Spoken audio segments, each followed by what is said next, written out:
Well, hello again. Howie Marlin here for another edition of Addiction. Got a minute? It is Friday, December 14th, and getting seasonally along, although it got really warm today. So much for our local weather. I'm joined with my teammate, Michael Blanchard. Good morning. Hi, Howie. How are you? So far, so good. When I get out, it's like photography weather. Yes, it is. I got to go looking for some snowy owls. Except the snowy owls are probably got their feet up on a lounge chair. It's like feels like springtime outside today. With a cocktail and a cigar. Yeah, exactly, I think so. Waiting for it to get cold. Well, that's cool. As a matter of fact, talking about your photography, I really look forward to being able to start, as we're transitioning the show, and things will change in the beginning of the new year. I hope you'll see some pretty nice changes, including having your photography in the background, cool, which will represent the topic of the day in one way or another, but we'll try to do that. So, yeah, interesting week. Both of us went out and tried to help some folks, and we're going to actually have two different topics, but I'm going to start with a challenge that I had this week, which really humbled me, and it was the fact that I tried to help a young couple, and working with a couple at the same time, many moving parts, far too many moving parts. And the opportunity for miscommunication and for things not to work right are rife. And sure enough, it's been a very interesting struggle. With the fellow much better, and that's fine. With the young lady, very different. But that I hope that we'll be talking about probably a little bit later today are how people get motivated to affect change, to take action, to seek help, how to move forward to get themselves once they're stuck. And one of the interesting things is we have our network of friends and people that are trying to help us. They can help and hurt at the same time. They don't mean to. And they're helping out of love. And they're protecting. And it's that protection which can somehow inhibit the process. So having a third person, a professional, who's away from the intimacy of the relationship, away from the dynamics of how people are impacted by each other's behaviors, they can look at the landscape and see, here's the way out, here's the opportunities, here are the connecting tissue, the people who are influential, who can affect change. And then they, the professional, with all the resources that they have, be able to find a proper facility, the timing of the different facilities, which could be detox facility for a few days, crisis stabilization for a week or two, and then into a long-term treatment program to complete the process, sort of the custody of care. So people are looked after every second of the process. And that minimizes the opportunity for them to get scared and have the addiction tell them what to do. As they get clear-headed, and it's replaced by sanity, deciding to help them through it. But I start with today's subject. 'Tis the season. Happy holidays to you. Yeah, it's hard. So for people with alcohol or drug addiction, it can be a tough time of the year, and I think we wanted to talk about that a little bit. I'm not sure. What I find is that what I have in my brain as a recovering alcoholic isn't probably thankfully known by a lot of people. I'm not sure people want to go in there. But what I find interesting, and I don't know if you folks that are watching this would find this interesting, but when you hit Thanksgiving, Christmas, and New Year's, and you take somebody like me who, first of all, alcohol, I guess we could focus on alcohol. You can apply it to any medication you want. The holidays were that. And so, it was planning, okay, we're going to Thanksgiving dinner, and, with me, I'd hide vodka in the car because I didn't want people to see how much I was drinking at the table, so I'd sneak out because I forgot my camera, and while I went back to get my camera in the car, I'd grab the flask and drink vodka, I'd go back in. To be able to participate in these events, alcohol is a key piece of it. And I would implore those that know someone's in recovery, I think it's an awareness, it's a sensitivity. I have a story of a 20-year-old woman who had gotten back from rehab, and in her family, she got up in front of an AA meeting and she spoke with tears in her eyes about a particular Thanksgiving event when she came home, and her father, rather heavy drinker, and the family, alcohol a key part of their whole family spirit of the holidays, announced at a Thanksgiving, he completely turned around, that he wasn't going to be serving alcohol because he was so proud of his daughter. And she just didn't know. I mean, part of us, we don't want to be known. I mean, I remember going to my sister's house at the holidays and I'd see no alcohol anywhere, and I'd say, I am screwing up everybody's Christmas and holiday. Because there's a guilt feeling. It's like, don't change who you are because of me. But when you talk to, but deep down, it's hard. And I remember kind of like seeing alcohol and like thirsting. And I don't know what the right answer is. I know that a simple kindness or a simple thought can go a long way with somebody who may be struggling. And I think that's why you see alcothons, for example, where an AA community will stay open meeting after meeting throughout the whole day or weekend over New Year's, so that members can come in any time of day, and they serve coffee and cookies and whatever. So there's a safe place for people to decompress because of what they might have just seen at their family gathering. I better come in here and tell people that I'm feeling a little jonesy here because of what I just witnessed in my own family. But I guess I just say to folks out there that if you have somebody that's in recovery or struggling, there's a fine mix between being overtly like, okay, let's hide all the alcohol and really make them feel like an idiot, versus a kindness that says, I'm respectful of your needs, and I don't know where that balance is. And you know what? And having a little discussion doesn't hurt. I mean, I think we're all afraid to talk about it. But I know if I walked into my sister's house and she came up to me and she said, Mike, I know this is a tough time of the year for you, and had a conversation so that we could break the ice about it, it just might make it a more comfortable situation. I'm not sure if any of that makes any sense, but I know it's hard for people in the holiday season on both sides to figure out what's the right thing to do. Communication.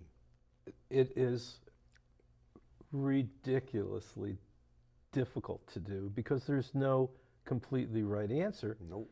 Because everyone's so different. Yes. Yeah.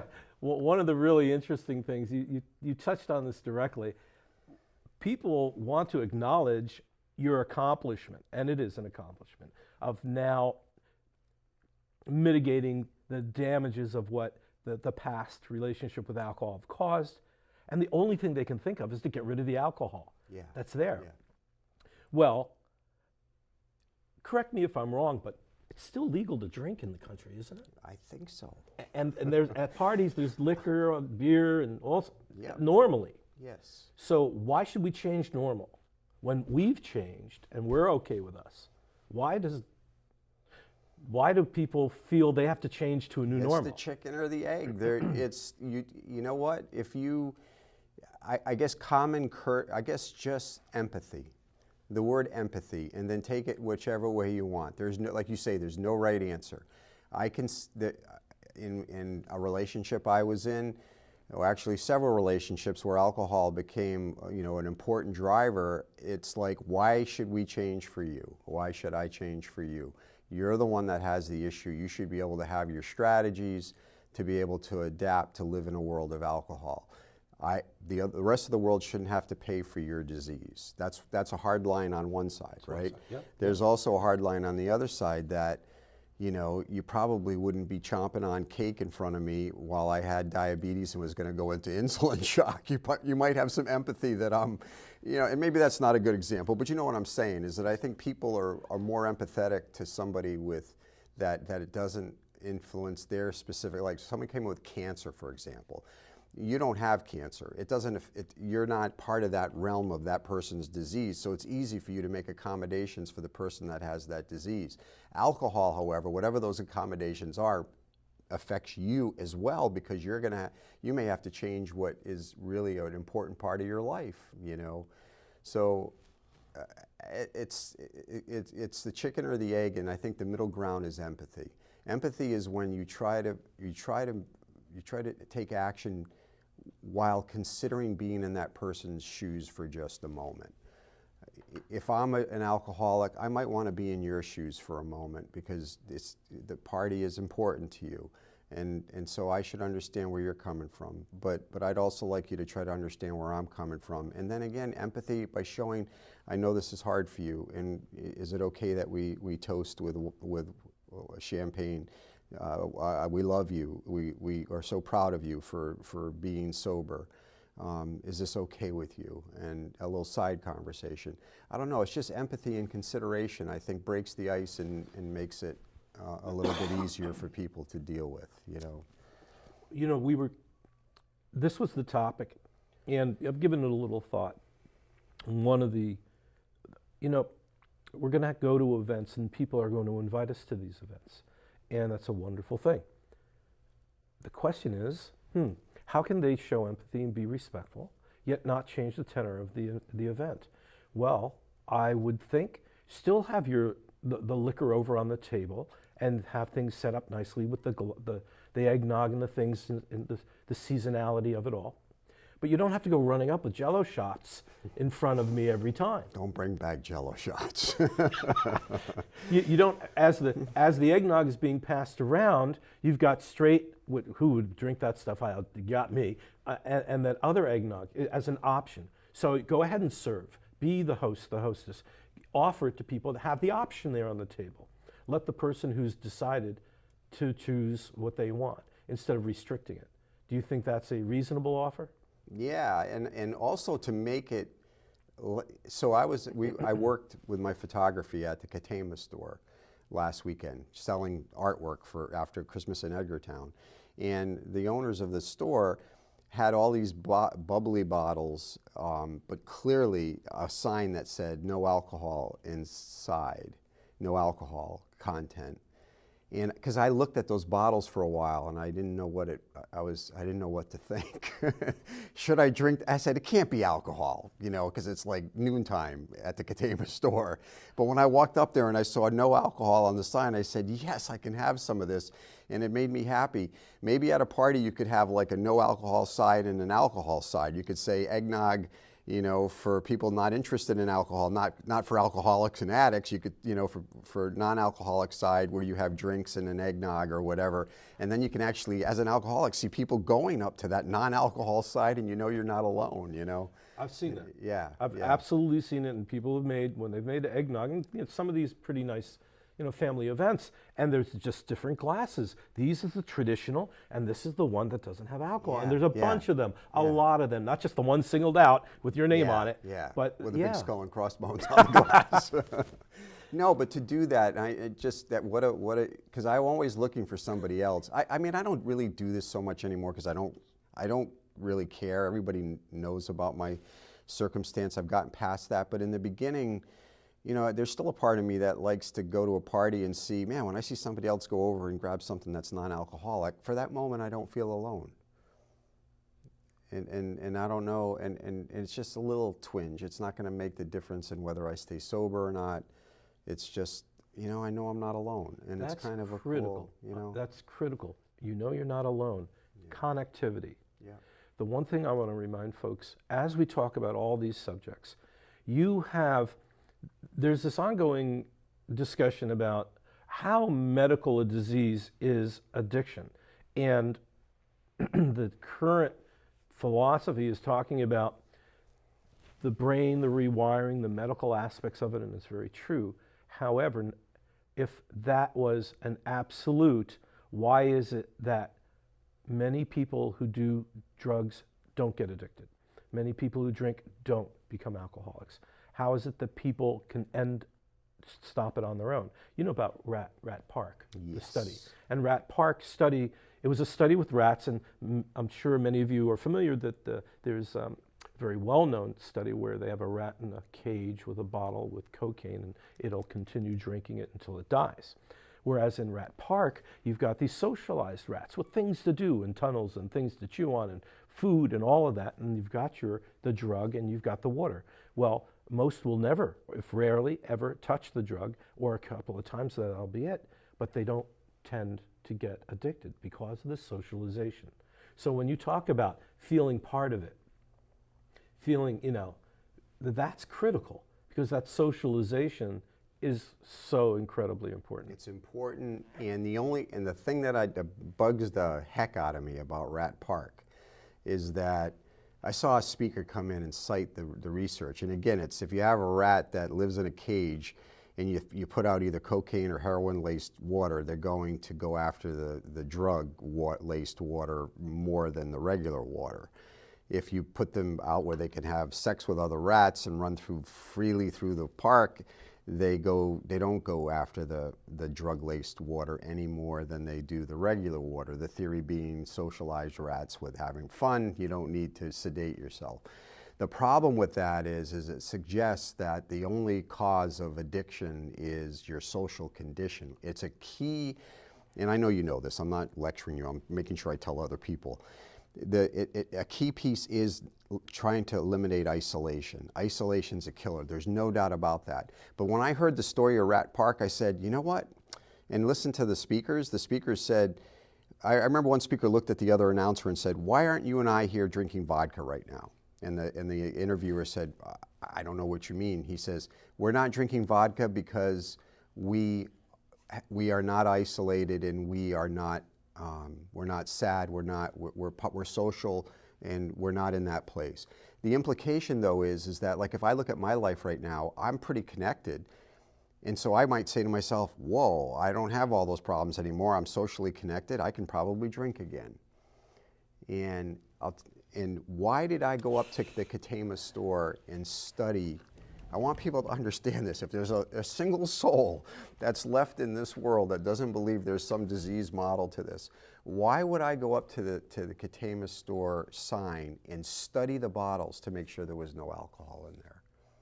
Why would I study it? Why? If I can control it, I know inside that if there's mistakenly alcohol in that bottle and I drink it, there's going to be a chemical reaction that's going to create a thirst inside me. In fact, I'm just going to be honest about this, and my buddy, and I'm not going to mention, anonymity is key here, but I have a friend, and I'm working with him right now, and he went out after 4 years of sobriety, and he went on a date, and the woman convinced him that he could have one drink. He has not stopped drinking since November 21st. And as I listen to his story, and I try to get him to get help, I feel it's just an incredible thirst. I don't like it. I'm living what he's feeling inside. And what happens is that your brain chemistry, which has gone without the alcohol for so long, suddenly gets exposed to that chemical, and it goes off to the races, and you try to make up for lost time. That's not normal thinking. That's just not lack of character. That's not lack of discipline. I am so afraid of mouthwash bottles. I study mouthwash. I took some cold medicine the other day, and I couldn't read the label until I went and bought some glasses to make sure there was no alcohol in there. I have to be careful with some herbal supplements and other things that might have a little alcohol. I'm not going to drink non-alcoholic beer like O'Doul's because there's a slight amount of alcohol in there. I don't care. I had a guy once that drank 24 bottles of O'Doul's in one sitting with less than 1% alcohol. Why am I so worried about having alcohol enter my system? It's not because my character is going to change in that instant, it's my chemistry is going to change, and I don't know if I can control it. In fact, I know I can't control it, and I'm going to go off to the races. All right, so I get off my soapbox. No, it was really important that you share that, and I really appreciate it. You hit the nail on the head. You have situational, family, environment. You've got all these other pieces. That all influence it. They're not, so you can't just say it's this. If you have somebody that says it's isolation, then the corollary is eliminate isolation, and now there were no other factors, which is a bunch of crap. Wouldn't that be nice? Yeah, but isolation is a key factor. Absolutely, Yeah. but key factors. Key factors is a wonderful... Multifactorial is what they call it, right? Yes. So, yes. And that's literally the real landscape of it. All the cautionary tones, your warnings about these things are legitimate, absolutely, particularly the duals, things like that. The fact that you're paying such close attention, you're absolutely right. Folks, you got to remember, the brain gets rewired. The structure of the brain changes. We're seeing highly colored brain scans now. Yeah. Technology is really advancing very quickly, and we're seeing the effects of neurons firing off and how they're changing, and with the over time to the exposure of certain chemicals, drugs, and alcohol. And what happens when you stop? Well, the interesting thing is, you said, you stop, you're able to adjust your style of life and adapt to it being much better. However, that cow path is still there. That cow path is well worn. You need time for it to be worn in, but the cow path is still there. You get one wacko cow to go right on down that path. Yahoo! Yeah. As you said, it knows the way. Yeah. So just because you haven't drank doesn't mean that it's all healed. Yeah. You need an earthquake, and a metaphorical earthquake, to change that landscape, and that's incredibly rare. Most of the time, you get to do exactly what you're doing. That's being highly diligent, paying close attention. And these are tough times. The holidays allow for all these things to come to the surface. And these are times when it's important to pay a little extra attention, because we're exposed to the holiday cheer. We're exposed to the celebrations. We're exposed to people who are using it as an excuse for all the good in the world to celebrate another year gone by, and hopefully a pleasant and safe one in advance for next year. But that also puts us at risk. So we were talking, we don't have too much more time, but we were talking earlier about the seasonality of depression, the conditions, the situations, how more opportunities to get derailed are presented. There's seasonal affective disorder, which by definition is because of the season. So these are all things. What would be your first recommendations to somebody who wanted to counter the effects of this time of year? Well, the isolation piece is important. I mean, I'm even thinking about Anne Marie and I for the holiday. There's pressure to have family. Part of the depression that happens is because of the expectations.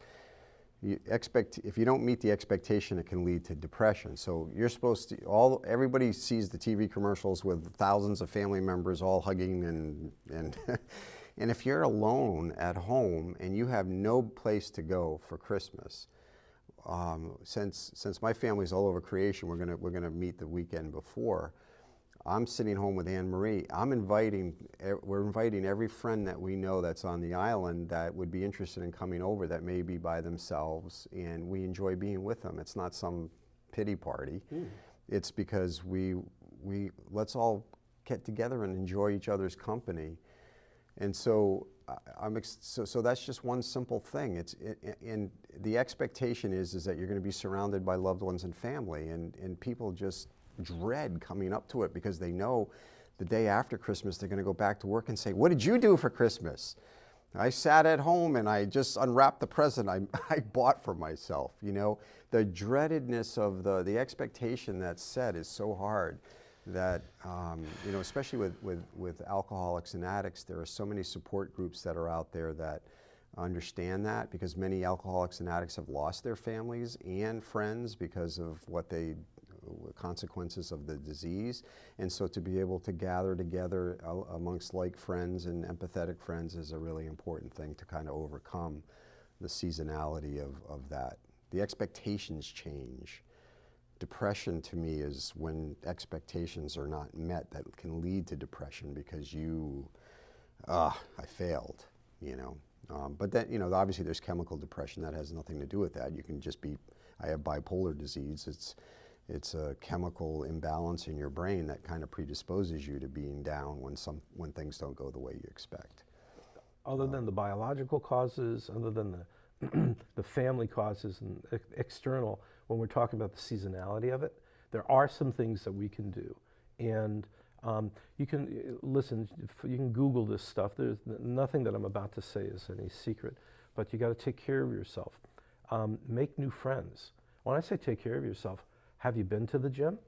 How many gyms have you been to? You don't have to go there and beat yourself to death, but there will be people there and you can make new friends. Now I know this isn't for everybody, but even going and being on the treadmill, even going and hanging out at the coffee shops, to be around people. Don't isolate yourself.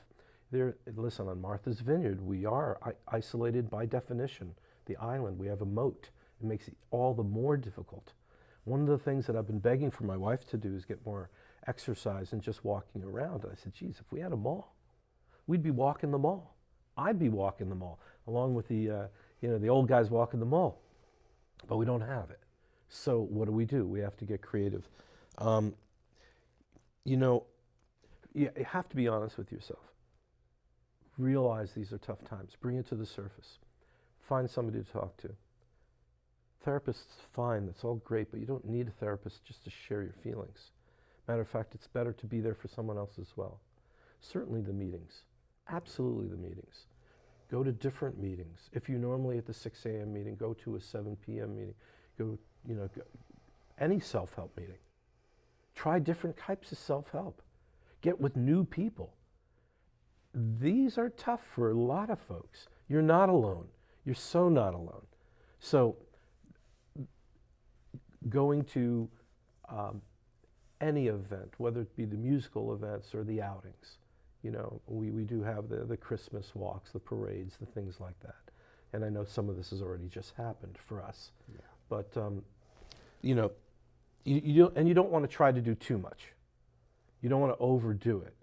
So set out a list of people you can call, people you can visit. If you're into baking, make some cookies and go deliver them to people. If you're into eating, eat some cookies. Eat some cookies. Yeah, well, that's, taking care of yourself. I'm not saying eat, twigs and... Yeah, I don't want anybody, putting on hundreds of pounds because of that suggestion. But like you and I, and we're just one example, right? So I am subject to seasonal affective disorder. The days are way too short. I have this high expectation I'm going to get a bunch of stuff done. You can't do it because the day's too short. You get depressed. It's just, I'm like a wreck. Do you have a vitamin D lamp? Do you have one of the lights, No, I need one of those. But I think also the intent to each day live with intention. Like I'll get up in the morning and go take pictures and I see the sunrise. That's not going to give me vitamin D because it's so low to the horizon, but I got to see something that made me feel better in that moment. And then if you want, go back to bed. But there's an intention to do something. The camera for me drags me out the door and I will do something and connect with nature, connect with other people that may be walking by. All sorts of things happen when you walk out the door, and sometimes it's just looking at a sunrise. So all sorts of things happen when you walk out the door. Yeah, it's a t-shirt. I swear to God, it's going to be a t-shirt. Yeah, it's going to have my face on it. He's patenting it. All rights reserved. That's a beautiful thought. And on that note, I think, do you have any shout-outs? Is there anybody you want to say hi to? I want to hear from you guys. What I've been doing is posting this show, the link on YouTube. If you watch it, you like it, you don't like it, you have suggestions, guests. Yeah, we want to get some really cool guests. You don't have to just look at the two of us all the time. We may end. It's not the intention. No. But we want to address specific topics. You're here on Martha's Vineyard. I know there's a lot of confusion and there's a lot of desire to learn. What is it you want to know? And we'll bring the people in that can best address that issue. Please send us notes, mblanch601@mac.com, 617-448-3934, or you'll see this on Islanders Talk Facebook site. You'll see it on my Facebook site. Send a private message if you don't want everybody in the world to see what it is you're writing. Just send me a message. You'll see these links to this show out at those locations. And on that note, on behalf of Michael Blanchard and myself, have a great holiday. If we all drip one drop of sanity back into the bucket of our society, we just might end up filling the pool enough to give the next generation a little safer world. I've got a saying that describes my efforts. The best I can do is the best I can do, and I will. This brings us to the end of another edition of Addiction. Got a minute? I wish you warm breezes and clear sailing.